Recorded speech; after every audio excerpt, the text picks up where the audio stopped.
திருச்சிற்றம்பலம்.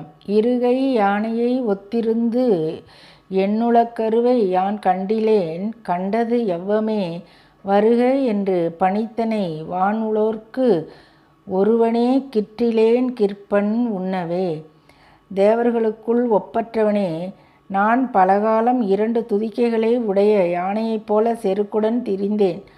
அதன் காரணமாக எனது உள்ளத்தின் உள்ளீடாக விளங்கிய உன்னை நான் காணவே இல்லை. கண்டதெல்லாம் கணக்கற்ற துன்பங்களே ஆயினும் என்னை வருக என அழைப்பித்தாய். வற்றாத பேரின்பத்தை வழங்கினாய்.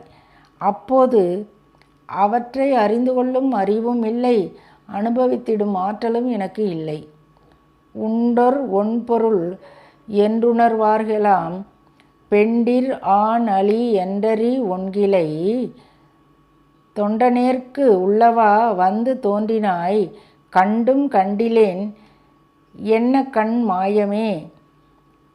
பெருமானே, இவ்வுலகத்தில் ஒப்பற்ற ஒரு பொருள் உண்டு என உணர்ந்தவர்களால் கூட அந்த ஒப்பற்ற ஒரு பொருள் பெண்ணா ஆணா அழியா என அறிந்து கொள்ள இயலாது.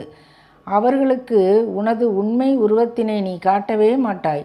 ஆனால் உனது அடியவனான எனக்கு மட்டுமே உனது உண்மை உருவத்தினை காட்டினாய். அதனை கண்டும் உனது திருவடிகளை சேரும் முயற்சியில் நான் ஈடுபடவில்லையே. சிற்றின்ப மோகத்தில் அல்லவா மூழ்கி கிடந்தேன்.